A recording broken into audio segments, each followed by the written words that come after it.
Muito bem, neste segundo dia, So on the second day, the central theme is a world in transition, and we will begin activities with an exclusive interview on this topic with our special guest, Professor José Antônio Ocampo, former Executive Secretary of ECLAC, the UN Arm for Development in Latin America and Caribbean, and Deputy Secretary of the UN for Economic Affairs at the time of Kofi Annan, Minister of Finance in his country, Colombia, and a professor in 4 prestigious universities, Cambridge, Yale, Oxford, and Columbia. We will also talk to Professor Adauto Modesto, Chief Economist of the Development Bank of Minas Gerais, and Luiz Esteves, Chief Economist of the Northeast Bank, the BDMG.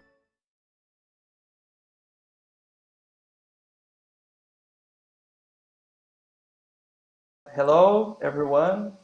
Good morning, Professor Ocampo. Good morning, Professor Luiz Esteves, and all the participants of the Brazilian Development Forum. On behalf of ABDE Associates, we would like to thank Professor Ocampo for this extremely valuable contribution to the forum and say that this is a truly honor for us to hear your thoughts on the challenges and trends in a world in transition, and of course, how development banks relate to this complex environment. We're going to start straight to the interview. And Professor Ocampo, we'd like to, we have been really closing looking at this most pressing issue for these days, which is the COVID-19 crisis, of course, and its impacts over our economies, healthcare systems, and of course, our institutions, and the way they are responding to it. In this sense, I'd like to ask you if you could please share your perspectives on how this crisis will influence the way multilateral institutions are responding to the current crisis and have been affected to it. And if it's possible, in a more specific way, if you could address how multilateral development banks are related to this current issue. Thank you. Well, let me start by saying that I appreciate the invitation to be with you in this forum. I am really sorry that the day I have to participate, I would have had to participate. I had no possibility because of the timing. But this way, I hope to convey my analysis and my messages. The COVID-19 crisis, as we know, is the worst crisis in a century at the international level. As I will point out, in Latin America. At the international level, it's worse than this 2008-2009 crisis, which is generally known the global financial crisis, although with some other people we call the North Atlantic because it was between the US and Western Europe. The contraction of GDP last year was worse than in 2009. When you go back in history, the only comparable crisis was the Great Depression of the 1930s. But this crisis, the current one, is much more synchronized and stronger than particularly the speed of the contraction has been much worse or was much worse last year than the contraction that happened after the 1929 collapse of the stock exchange in New York, which was that led to the Great Depression of the 1930s. Now, at the same time, the reasons or the speed of the recovery, which has been more or less generalized, is very uneven, which is a point that the International Monetary Fund made in a very strong terms in the World Economic Outlook that was one of the main messages from last year. Now, of course, in the background, let's say, of the crisis is what we know of the pandemic. The pandemic was, of course, generalized, starting in China, and for that reason, China was the country that had the worst first quarter of last year. But then it generalized, so everywhere we have had the effects of the pandemic. And of course, the big question this year is at what speed, let's say, we will have a vaccination in different countries where the situation is extremely uneven. I mean, the advance, let's say, in the United States or the United Kingdom is much faster than, let's say, Western Europe, and let's say the whole developing world is far behind. We say China, of course, is a country that is ahead of, as in many other areas, in relation to the developing world. Now, Latin America was very strongly hit. I mean, when we see the numbers last year, the worst regions in the world, for example, according to the IMF estimates, were Western Europe, Latin America, and India.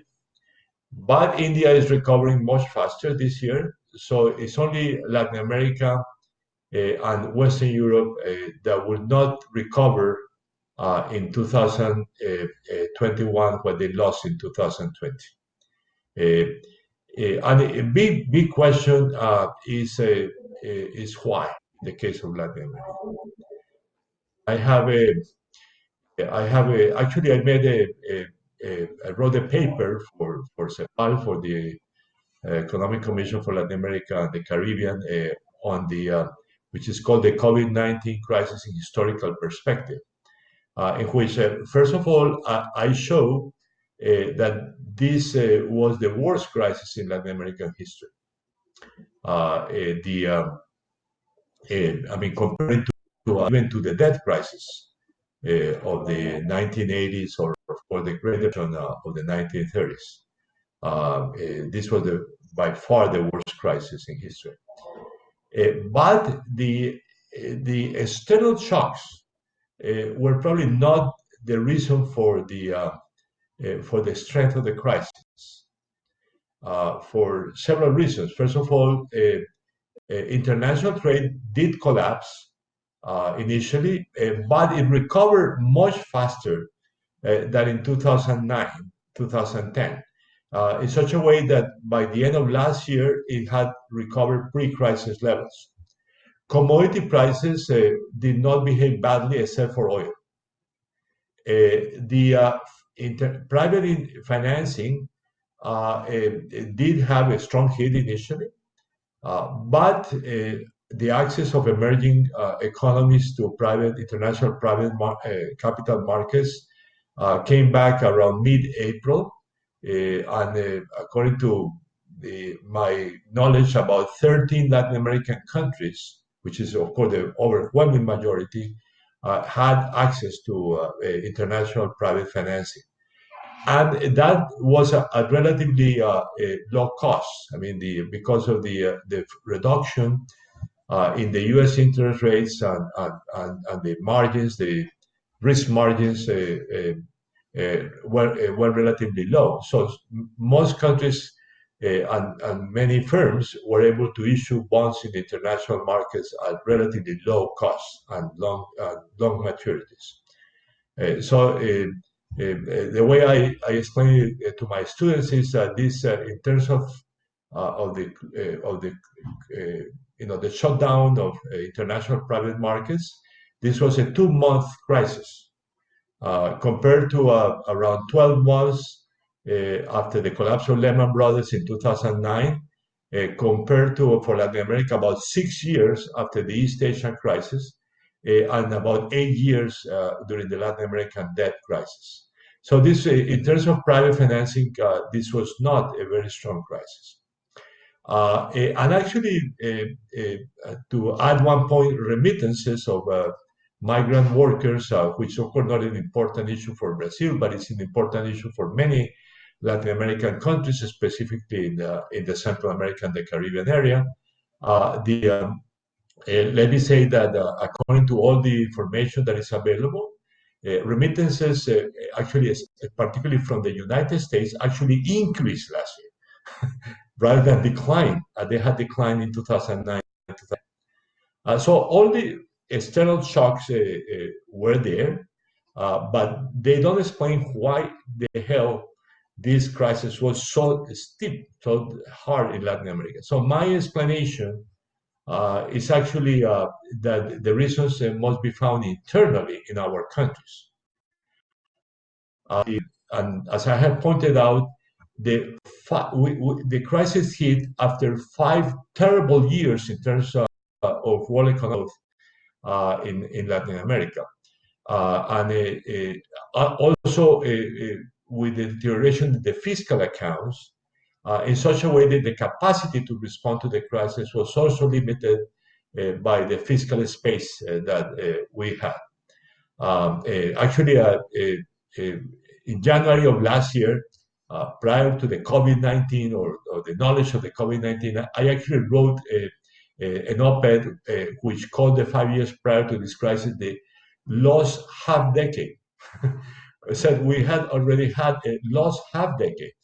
In Latin America, actually the growth rate between 2014 and 2019 is the worst in the post-war period, worse than after the East Asian crisis, and worse than the first 5 years of the Latin American debt crisis. So we are, to some extent, largely responsible for the intensity of the crisis. We should not look at external factors alone. That is my perception of the situation. And of course, one remarkable case is Brazil, because Brazil had its worst crisis. I don't know if it's in history, but probably prior to COVID-19. I mean, you had a reduction in GDP, a recession that was unprecedented in many ways. And of course, with the strong fiscal constraints that are reflected in the legal, let's say, decisions that were taken to try to correct the fiscal imbalances. Now, the response to the crisis, in other terms, was had some positive issues. I point out in particular that all countries responded with additional support for low-income households. That was a positive side of the story to try to mitigate the intensity of the crisis, which was particularly hard for, let's say, for low-income urban households. Okay, and the intensity of the benefits were, relatively good. Actually, again, Brazil is a good example of the magnitude of the benefit. I would say Peru and Chile also are. So let's say in the case of Latin America, let's say the intensity of the crisis, we have to look inward, and the response was relatively limited by the fiscal space that countries had, but it included some good benefits to try to mitigate the social impact. In any case, according to all the numbers that we have estimated that we have in the agenda, there was a significant increase in poverty levels last year, and a significant deterioration in labor markets in every Latin American country. Great. Luiz, would you like to follow up on that? Yes, for sure. Thank you so much. It's an honor to have a professor with us. Thank you for this opportunity. Well, the second question basically is going forward on the discussion about the role of developed financial institutions. Could you further elaborate about how they can better contribute to a more inclusive and sustainable response? And you have recently published an important paper about the global developed banks architecture. And could you share with us some of these policy recommendations in this paper? Well, let me start by referring. Perhaps I should have referred in my previous answer to that to the response of international financing or multilateral international financing in general, which of course has first, before I refer to the multilateral development banks, has the IMF, another mechanism that had been launched by the Group of 20. My general analysis of that actually based also on the discussion that took place in the Bretton Woods meetings, the spring meetings of the Bretton Woods institutions, indicate that that there are good news in two areas, or maybe in three areas. But let me mention first the really good news, new news. New events that was the decision to launch or to approve $650 billion in special drawing rights, which is much more than was issued in 2009, 250 billion at that time, and the agreement of the United States to support the international tax negotiations that are taking place in OECD, and particularly the idea of a minimum international corporate tax, which is an essential international instrument in order to avoid what has been called the race to the bottom in corporate taxation, which has produced no good results, let's say. So those are two very good news in recent years, let's say. At the same time, the Group of 20 and the IMF approved the specific mechanisms to support the indebted low-income countries. The debt suspension initiative that had been launched last year was extended this year. The possibility of debt restructuring for low-income countries that was launched by the G20 in November is still going on, and there is this specific fund in the IMF to support, actually to pay for the debt of the really affected low-income countries. Now, in that map, let's say, what do we get in the middle-income countries, which is the Latin America? And my point is, aside from the SDRs and international tax cooperation, very little. I mean, the idea of, for example, of using the SDRs that developed countries and China would not use, let's say, for increasing financing for countries, for developing countries, is going to be done for low-income countries, but there is no decision in relation to middle-income countries. The debt issues are for low-income countries, no initiative for middle-income countries. And this leads me to the question of multilateral development banks. To point out that one of the big differences between the response to the 2021 COVID-19 crisis with the North Atlantic crisis of 2008-2009 is that there had been no decision to capitalize multilateral development banks. Remember, in the London meeting that took place in April 2009, the Group of 20 approved the capitalization of all multilateral development banks. And that's what happened. All multilateral development banks were capitalized in 2009 or 2010. In the case of Latin America, we have been strongly hit by the, let's say, because the two major development banks are regional, which are the Inter-American Development Bank and CAF, which is the official name is Development Bank of Latin America. I mean, those two banks provide about 4/5 of the multilateral financing to Latin America, that's what they provided prior to this crisis.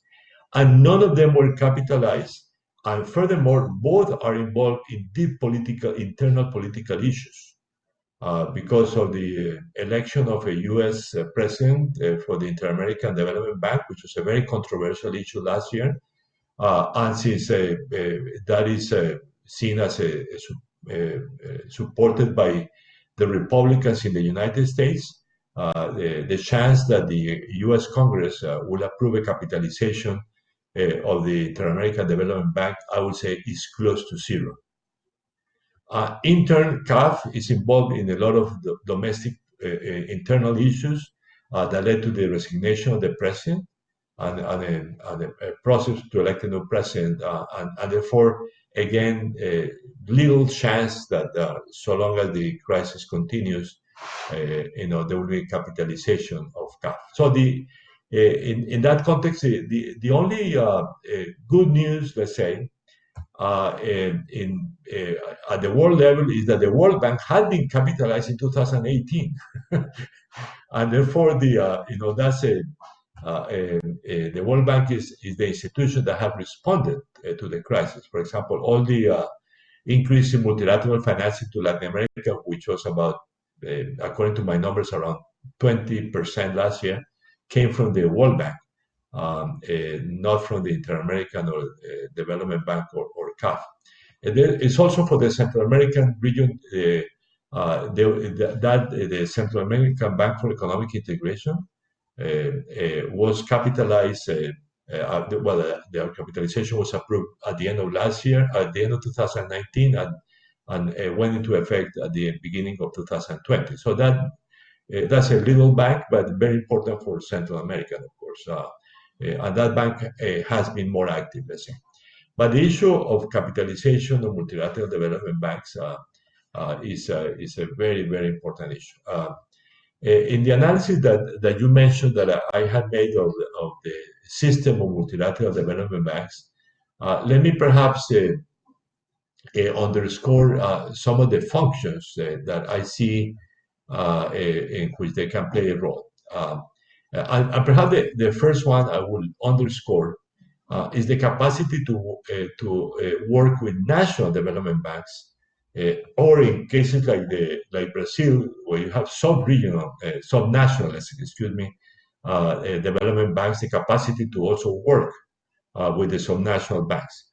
So I think that connection is quite important, going forward. The second point is what I have emphasized in my writings is the counter-cyclical role of development banks. The fact that development banks have to come to the rescue, let's say, of financing during crisis. Again, which is what happened in 2009, 2010, and has happened with the World Bank during this crisis, but not with other banks. Okay, and of course, the third is the family of financing that these institutions can provide. Again, multilateral, connected with national and subnational banks, which is, of course, first and foremost, support to the countries or regions where they operate in terms of their development challenges, which could be social, could be economic, or could be infrastructure, which is an area which is rising in importance, and increasingly climate change mitigation and adaptation. Which is an area where the whole multilateral development banks, but also the national development banks, are now deeply embedded. So it's a collection that does functions, which depends a bit on the institutions. I would say, for example, look at the history. Infrastructure financing, for example, was very important in the past, in the origin of these institutions. It became less important for the World Bank and the Inter-American Development Bank, not for CAF, actually, because CAF actually became, therefore, one of the main investors or supporters of infrastructure investment. But now all the banks are on board, okay? Are on board. They all are supporting infrastructure financing. Let me say also during the last year, even the banks that did not increase financing had lots of programs to support the social aspects of social crisis that countries were facing. So the health systems, the support to low-income households, etc. As I pointed out in my research on this topic, there is a significant increase in financing for climate change, mitigation of adaptation. Actually, the last decade, there has been a significant increase from all the multilateral development banks. And I hope also from national development banks, so I don't have information on that. Curiously, I think a point that I still see as a weakness in the system is the support for production sectors or production sector policies, as I call it. In English, sometimes you say industrial policies, but I don't like the term as much because it's not only for manufacturing. Let's say it can be for services, for the primary sector, particularly for agriculture, and depending on the country, you want to have a significant and with a very important element, which is science and technology contents of the production sector policy. I don't see the multilateral development banks still very much on board in that agenda, which is also part of my views of what has to be supported by development banks in general. Thank you very much, Professor, for mentioning the role of subnational development banks. I think both I and Esteves, we work in this kind of institutions, and we have been highlighting their role as last mile specialists that connects the global development agendas to the needs and demands that we face at the territorial level. But I think we are almost approaching the time that we combine to this interview.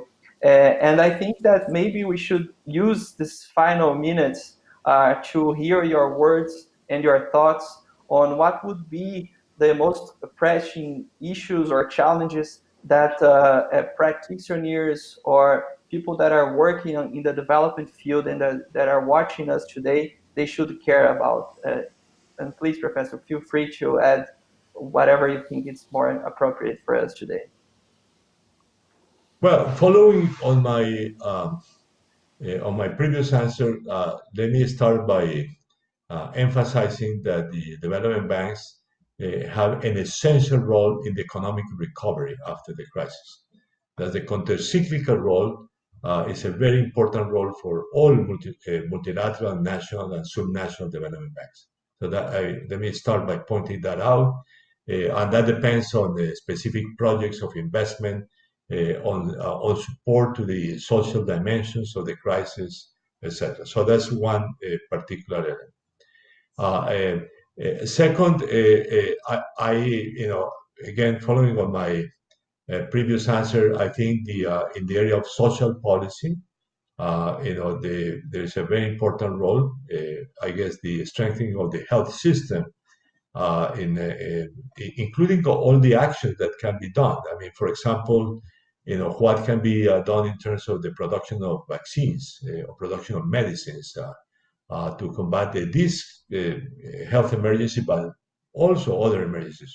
Brazil having a very good pharmaceutical industry must be at the center, for example, of that effort, and it should probably be more regionally focused so that the Latin American countries contribute more to that. Infrastructure investment, which is a traditional area for many development banks, should continue to be focus, in some cases combined with private investment, or depending on the priorities and policies of countries. And I said climate change mitigation and adaptation must be at the center of all. But let me underscore again this area of production sector policies and science and technology at the center of those production sector policies as an area that has to be developed much better going forward. And that means, of course, financing innovative sectors, innovative firms that can contribute to technological change and have more science and technology background. That's one element of that policy.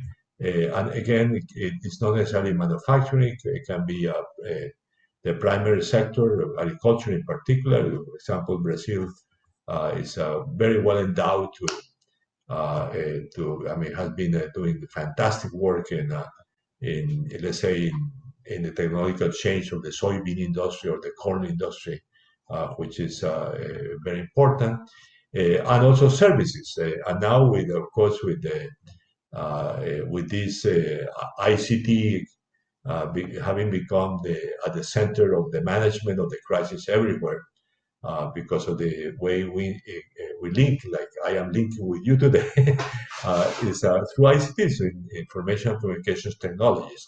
So the development of that industry, with all the background that it requires, it should also be at the center of the policies in relation to production sector. So production sector policies for agriculture, for manufacturing, and for service.